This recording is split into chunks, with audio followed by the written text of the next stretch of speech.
Assalamualaikum sobat-sobat penikmat alur film. Kali ini kita akan melanjutkan kisah petualangan dari seorang Becky, sosok kucil tangguh yang sebelumnya telah membantai para narapidana kejam dengan sangat brutal. Padahal saat itu sob, usianya baru aja 13 tahun. Dan kali ini Becky yang sudah tumbuh menjadi remaja cantik pun terpaksa harus kembali membrutal setelah anjing kesayangannya dicuri oleh sekelompok teroris sadis. Dan menariknya lagi sob, Becky yang dulu sewaktu masih kecil hanya mengandalkan sebuah penggaris dan pensil saja sebagai senjatanya, kali ini dia kembali beraksi dengan skill dan persenjataan yang lebih lengkap lagi. Karena itulah sobat-sobat bakal disuguhkan dengan berbagai kebrutalan yang lebih brutal lagi dari kebrutalan Becky sebelumnya. Jadi tanpa berlama-lama sob, mending kita langsung aja masuk ke alur ceritanya. Film pun dimulai dengan memperlihatkan seorang gadis yang baru saja tiba di rumah sepasang suami istri bernama Alice dan Ted. Dan gadis itu adalah Becky yang datang bersama pengurus panti untuk diserahkan kepada Alice dan Ted yang akan mengadopsinya. Namun sob, Becky yang sekarang bukan lagi sosok bocil yang pemurung, melainkan sudah tumbuh menjadi remaja cantik yang terlihat anggun, sopan dan ramah. Nice to meet you, Mr. and Mrs. Gibb. Welcome home. Lalu di malam harinya, saat mereka hendak makan malam, Becky pun terlihat sangat senang saat kedua orang tua angkatnya itu berencana untuk menyekolahkan Becky di sekolah terbaik yang ada di kotanya. Absolutely. I planned on... Wonderful. Forget about the new principal. There's like a youth group of some sort. Wow. Lalu saat mereka hendak menyantap makanannya, mereka kembali dibuat kagum saat Becky mengingatkan Alice dan Ted untuk berdoa terlebih dahulu. Do you mind if we said grace first? Namun ternyata sob, selama ini Becky hanya sedang berpura-pura saja terlihat baik agar Alice dan Ted tidak mencurigainya. Karena nyatanya sob, Becky justru berencana untuk kabur malam itu juga. Diego, come. Jadi sob, selama 2 tahun tinggal di panti asuhan, sudah ada 3 keluarga yang telah mengadopsi Becky.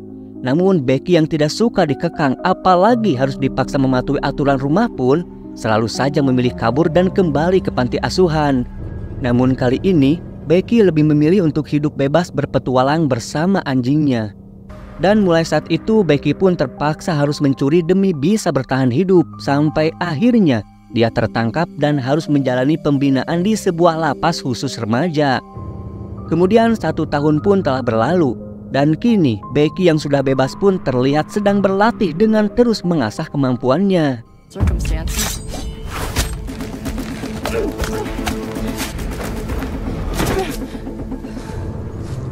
Dan inilah tempat tinggal Becky yang sekarang, sebuah rumah milik seorang nenek bernama Elena. Jadi sob, awalnya Elena tinggal sendiri di rumah itu hingga ia bertemu dengan Becky dan bersedia menyewakan salah satu kamarnya untuk ditempati oleh Becky. Dan demi bisa membayar uang sewa kamarnya, Becky pun bekerja sebagai pelayan di sebuah kafe di dekat rumah Elena. Sebagai pemilik rumah, Elena tidak pernah membatasi apalagi mengekang Becky. Bahkan Elena pun tidak pernah menanyakan asal-usul atau latar belakang Becky. Why have you never asked me where I came from? Why have you never told me? A kid with no parents showed up wanting to rent a room. You are 18, right? How much does that add up to? Karena bagi Elena, dengan keberadaan Becky yang mau berbagi tempat tinggal dengannya, apalagi bersedia membayar untuk uang sewa kamarnya, dirasa itu sudahlah cukup. Bahkan kini, Elena jadi seolah punya teman dan tidak kesepian lagi. Dan itu jugalah yang membuat Becky nyaman untuk tinggal bersama Elena. Selama Becky tinggal di sana, tak jarang Elena memberikan beberapa petuah nasihat penting tentang arti hidup dan makna dari kehidupan. Hingga kehidupan Becky pun sedikit demi sedikit berubah sampai akhirnya Becky memilih untuk mengubur dalam-dalam jiwa psikopatnya dan menghilangkan sisi kebrutalan yang ada dalam dirinya.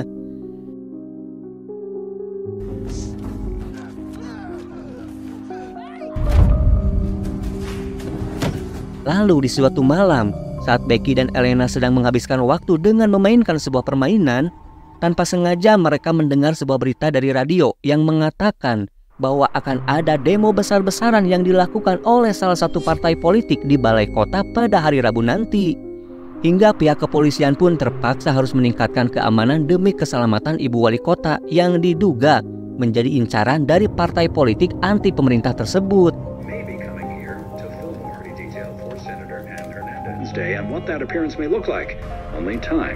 Lalu keesokan harinya, Becky yang sedang bekerja pun dibuat risih oleh seorang bapak-bapak yang terus menatapnya dengan tatapan genit. Hingga saat si bapak mencoba menggoda Becky, tiba-tiba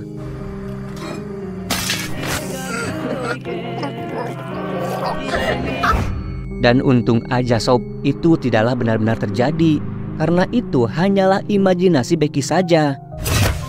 Namun dari sini kita bisa tahu sob, jika sebenarnya Becky masih memiliki jiwa brutal di dalam dirinya yang selama ini dia pendam. Lalu di saat yang bersamaan, terlihat beberapa anggota partai politik yang sedang berkampanye untuk merekrut para kader baru yang akan diikutsertakan pada aksi demo hari Rabu nanti. Dan kini mereka singgah di kafe tempat Becky bekerja. Namun sob, saat bertemu Becky, pria yang bernama Anthony dan temannya yang bernama DJ malah menggoda Becky dengan perkataan yang terkesan melecehkan. Gives her daughter a stripper name. You'd love to mom. I would love to mom. Becky yang terlihat mulai geram pun berusaha untuk bersabar dengan tetap melayani mereka. Kemudian Anthony dan DJ pun terlihat sedang merekrut seorang pria bernama Sean dan membujuknya untuk mau bergabung dalam aksi demo hari Rabu nanti. Anthony pun berencana akan mempertemukan Sean dengan atasannya yang bernama Daryl. Sedangkan Becky yang berada tidak jauh dari mereka pun sempat mendengar pembicaraan tersebut. Lalu saat Anthony menanyakan pesanannya dengan perkataan kasar yang merendahkan Becky, Becky yang sudah tak tahan pun akhirnya dengan sengaja menumpahkan minumannya ke celana Anthony. Oh my God, Stupid! I am so sorry. Yeah, you fucking do that. Lalu saat Becky hendak pulang, Anthony yang tidak terima dengan perlakuan Becky pun mengajak teman-temannya untuk melakukan pembalasan. Dan di malam harinya, Becky yang sedang santai sambil memandangi kunci aneh yang dia ambil dari komplotan neonazi sebelumnya, tiba-tiba dikejutkan oleh suara yang berasal dari bawah. Lalu saat Becky hendak memeriksa keadaan rumah, tiba-tiba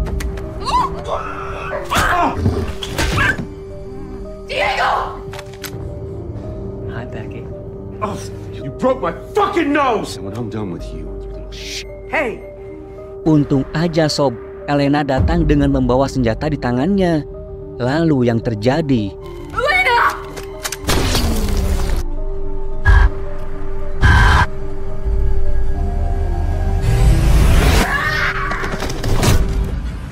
dan keesokan paginya, Becky yang tersadar dari pingsannya pun tak kuasa menahan kesedihan saat melihat jasad Elena yang tewas akibat ditembak semalam. Ditambah lagi sob, Becky dibuat panik saat menyadari jika anjing kesayangannya kini telah menghilang. Kemudian kita pun diperlihatkan kepada Anthony CS yang baru saja tiba di markas Daryl dengan membawa anjing milik Becky. Sedangkan di saat yang bersamaan, Becky yang baru saja selesai menguburkan jasad Elena membulatkan tekadnya untuk menuntut balas dan segera melakukan persiapan.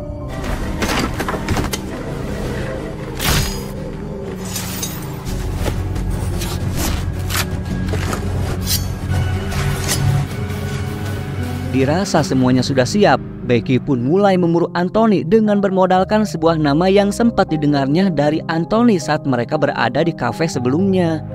Dan setelah melakukan penyelidikan, Becky pun bisa dengan mudah menemukan alamat dari pria bernama Daryl yang ternyata sob, di kota itu hanya ada 2 orang yang memiliki nama Daryl. Maka Becky pun mulai mendatangi salah satu dari alamat tersebut. Dan setibanya di alamat rumah yang pertama, Becky pun merasa heran karena ternyata sob, pemilik rumah yang bernama Daryl adalah seorang wanita tua yang doyan nyebat rokok meski dia sedang memiliki masalah dengan pernapasannya. I'm looking for Daryl. That would be me. Your name is Daryl? That's right. Kemudian Becky pun melanjutkan pencariannya ke alamat berikutnya. Dan setibanya di sana, Becky yang melihat bendera lambang dari salah satu partai pun merasa yakin jika kali ini ia sudah berada di tempat yang tepat. Maka Becky pun segera mempersiapkan senjata dan memasang beberapa jebakan. Sedangkan di dalam rumah terlihat Anthony CS yang sedang dijamu oleh Daryl dan juga rekannya yang bernama Twig. Dan saat mereka membicarakan sebuah rencana terkait aksi demo esok hari, Daryl yang sempat terusik dengan suara anjing pun mempertanyakan pada Anthony terkait keberadaan anjing tersebut. Why does he have to stay in this thing? Oh yeah, he just hasn't been feeling like, oh, we fucked him up pretty good. Got all worked up. Read us. Anthony pun menjelaskan jika anjing itu ia temukan saat dalam perjalanan menuju ke tempat Daryl. Dan karena anjing itu terlihat kelaparan, Anthony yang merasa kasihan pun akhirnya membawanya. Mendengar alasan Anthony itu, Daryl pun tidak terlalu mempermasalahkannya dan mereka pun kembali melanjutkan diskusinya. Padahal sob, tanpa mereka sadari, Becky yang sudah ada di sana pun terlihat geram saat melihat anjing kesayangannya dikurung dan dibiarkan begitu saja. Kemudian Becky pun mulai memeriksa situasi dengan menyelinap ke salah satu ruangan demi bisa menemukan celah untuk membebaskan anjingnya. Namun ternyata sob, di ruangan tersebut Becky menemukan sebuah fakta mengejutkan bahwa ternyata tujuan sesungguhnya dari aksi demo yang akan dilakukan komplotan Daryl ini adalah untuk menghabisi ibu wali kota dengan membuat kekacauan di gedung balai kota sebagai pengalihannya. Dirasa semua itu adalah informasi yang sangat penting, Becky pun segera memfoto semua berkas terkait perencanaan aksi pemberontakan tersebut. Namun beberapa saat kemudian, Daryl dan Sean tiba-tiba saja masuk ke ruangan itu hingga Becky yang belum sempat keluar pun terpaksa harus bersembunyi di bawah kursi. Go on, have a seat. So, when did you decide to become... A few months back now. Sedangkan tujuan Daryl membawa Sean ke ruangan itu adalah untuk menunjukkan beberapa hal penting terkait visi misi dari partai mereka. Daryl pun menceritakan jika dirinya merupakan mantan agen intelijen negara yang saat ini sudah pensiun dan memutuskan untuk mengabdi kepada negara dengan memperbaiki tatanan pemerintah. Daryl pun mencoba meyakinkan Sean dengan mengeluarkan sebuah flash disk dan memperlihatkan data-data yang ada di dalamnya yang berisi informasi terkait organisasi yang dipimpin oleh Daryl. Ternyata sob, organisasi tersebut merupakan organisasi besar dengan jumlah pengikut yang sangat banyak tersebar di berbagai negara. Tanpa Sean ketahui jika sebenarnya itu adalah organisasi teroris berkedok partai politik yang bertujuan untuk menguasai sebuah negara dengan menghancurkan tatanan pemerintah yang sudah ada.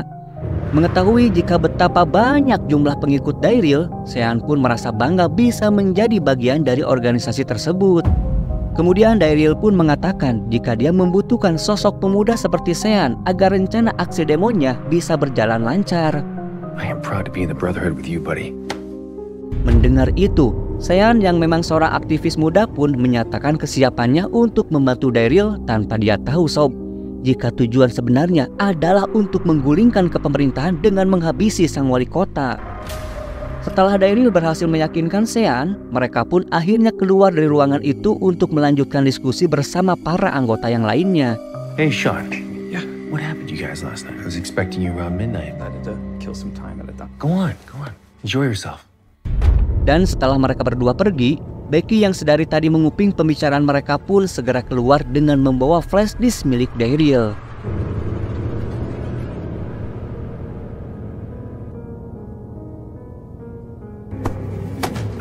Kemudian Becky pun pergi menuju ke sebuah gudang dan ternyata sob, di dalamnya terdapat banyak sekali senjata dari mulai pistol, senjata laras panjang hingga berbagai bom pun ada di sana.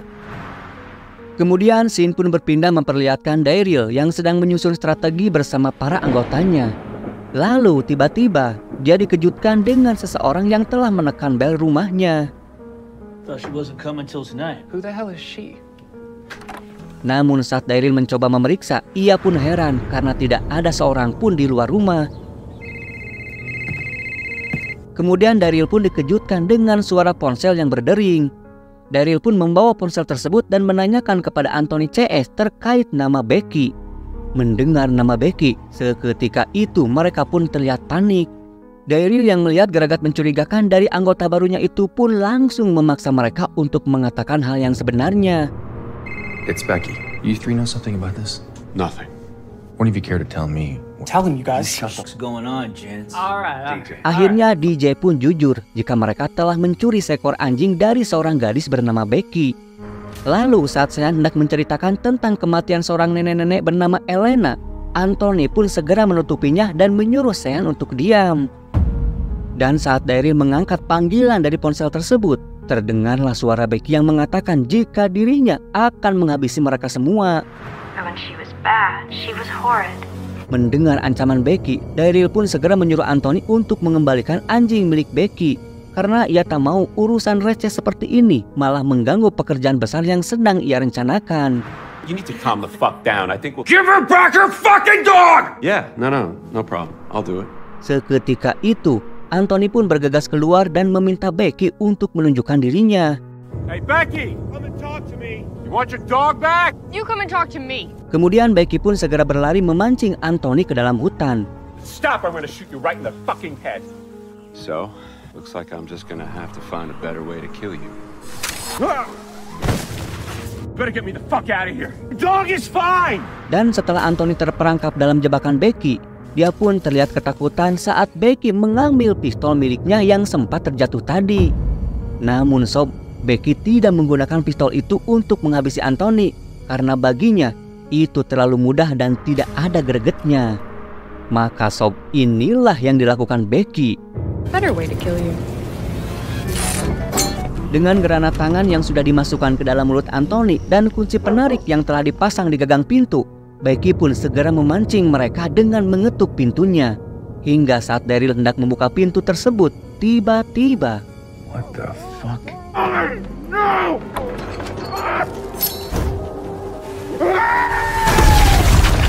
What was that? Dan dengan kejadian tersebut, Anthony yang merasa jika gudang senjatanya telah disabotase, meminta Twig untuk segera memeriksanya. Karena jika semua senjatanya dicuri, maka rencana pemberontakan esok hari jadi gagal berantakan. Whoa. Who was she? I don't know. We don't know. Kemudian Daryl pun memaksa Sean dan DJ untuk menjelaskan siapa Becky itu sebenarnya. Sean pun akhirnya berkata jujur jika semalam mereka menerobos masuk ke rumah Becky untuk mencuri anjingnya. Namun Anthony malah menembak seorang wanita tua hingga tewas. Dan Sean yakin jika saat ini Becky sedang menuntut balas atas kematian wanita tua itu. Kemudian Sean yang menyadari jika dirinya direkrut bukan untuk melakukan demo biasa, melainkan untuk melakukan sebuah pemberontakan. Seketika itu dia pun mengundurkan diri dan bermaksud pergi dari sana. Namun sob, Daryl yang rencananya sudah terbongkar pun tidak membiarkan Sean pergi begitu saja. Stay the night. We'll get through this together for the Brotherhood. Fuck the Brotherhood. Setelah menghabisi Sean, Daryl pun memberi pilihan kepada DJ apakah ingin bernasib sama seperti Sean atau memilih untuk ikut bersama Daryl. Karena ketakutan, akhirnya DJ pun memilih untuk tetap bersama Daryl. Lalu sesaat kemudian, Becky kembali menghubungi Daryl sambil terus memantau rumahnya dari kejauhan. Dan saat Daryl menawarkan perjanjian damai, jelas saja Becky yang jiwa psikopatnya sudah memuncak pun menolak tawaran tersebut. Bahkan Becky mengatakan jika dia sudah mengetahui semua rencana jahatnya Daryl. Dan Becky juga berkata jika flash disk yang berisi data-data para anggota teroris pun sudah ada di tangannya. Merasa kesal dengan kelakuan si Becky ini, Twig pun langsung mengambil senjatanya dan hendak mencari Becky. Lalu tiba-tiba, I'm just gonna have to kill you. You could. Your friend on the dock could use a hand. Daryl, get her out! Down! Dan saat Daryl berhasil mencabut anak panahnya, DJ yang ketakutan pun segera kabur meninggalkan rumah tersebut. Sementara Twig yang emosi mencoba mengejar Becky hingga ke dalam gudang. Bitch! Hey!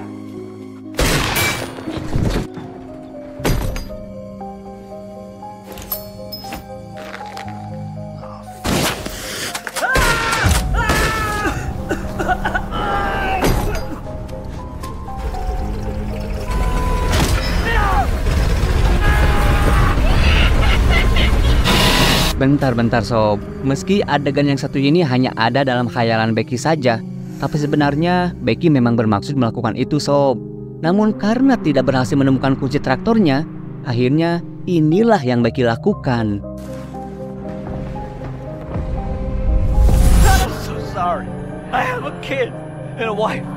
I love my wife. What's his name? It's Adolf. Dan setelah berhasil menghabisi Twig, seketika itu Becky pun terpingsan akibat terkena tembakan bius dari Daryl. Dan saat Becky tersadar, dia sudah dalam keadaan terikat di sebuah kursi. Seemed to have left this in the woods. I figured it was nothing, but looks like coordinates. I think I'll keep it. Lalu tak lama kemudian, datanglah wanita tua yang sebelumnya sempat Becky datangi ke rumahnya. Ternyata sob, wanita yang juga bernama Daryl ini tak lain adalah ibunya si Daryl dan merupakan salah satu petinggi dari komplotan organisasi teroris. Kemudian ia pun memaksa Becky untuk menyerahkan flash disk miliknya. Oh, tell me, darling, where is the thumb drive? Awalnya Becky menolak, namun saat dia mengancam akan menghabisi anjingnya, Becky pun terpaksa akan memberitahu di mana letak flash disk itu dia simpan. Stop it! Like that. Oh, thumb drive is those mistakes. Okay. Okay, what? I'll tell you where it is. Namun sebelumnya Becky mengatakan jika dia akan menghabisi mereka berdua terlebih dahulu. Mendengar itu, tentu saja Daryl tidak menanggapinya, apalagi dengan kondisi tangan Becky yang sedang terikat tali. Hal itu tidak mungkin terjadi. Namun tiba-tiba, Getting out of that chair. God damn it.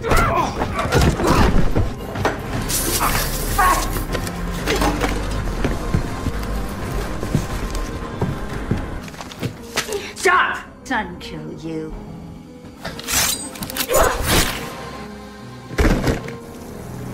dan setelah si wanita tua itu berhasil dihabisi, Becky pun segera berlari untuk memancing Daryl ke dalam hutan.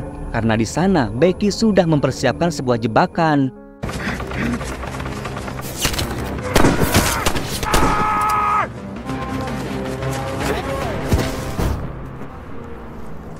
It was fun while it lasted. It's not over yet.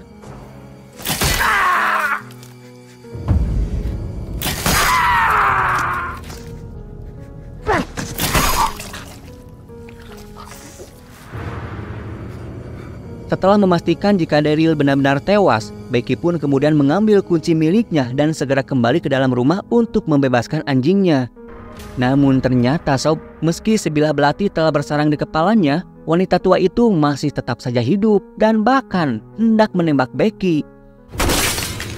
Guess I didn't. Namun karena otaknya sudah error, si wanita tua itu tidak bisa membedakan mana orang dan mana pot bunga.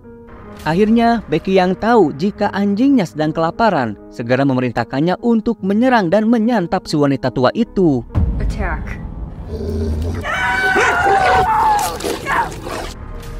Singkat cerita, kita pun diperlihatkan kepada Becky yang sedang didatangi oleh seorang wanita di sebuah ruangan. Dan ternyata sob, wanita itu adalah agen CIA yang telah menerima flash disk dari Becky. Dia pun berterima kasih kepada Becky karena berkat data-data dari flash disk tersebut, mereka akan dengan mudah menciduk para teroris yang memang selama ini mereka cari. Agen CIA itu pun mengakui kehebatan Becky yang telah berhasil menumpas salah satu bagian dari kelompok teroris yang paling berbahaya. Namun Becky masih merasa ada yang kurang karena si DJ sempat berhasil kabur. Kemudian wanita itu pun mengatakan jika itu bukanlah hal yang sulit karena baginya gak butuh waktu lama untuk bisa melacak keberadaan DJ. Dan karena melihat keberanian serta kemampuan Becky yang telah berhasil menumpas salah satu jaringan teroris, ia pun menawari Becky untuk mau bergabung dengan CIA dan memberinya misi untuk mengungkap rahasia di balik kunci yang selama ini dipegang oleh Becky. Mendengar itu, Becky pun langsung menerima tawaran tersebut. Yes. Good. Kemudian kita pun diperlihatkan kepada DJ yang sedang mencoba memperbaiki mobilnya yang mogok. Namun saat sebuah mobil mendatanginya, dia pun segera masuk untuk mengambil sebuah pistol. Namun anehnya, seseorang yang dia kira adalah polisi tidak juga menghampirinya. Hingga tiba-tiba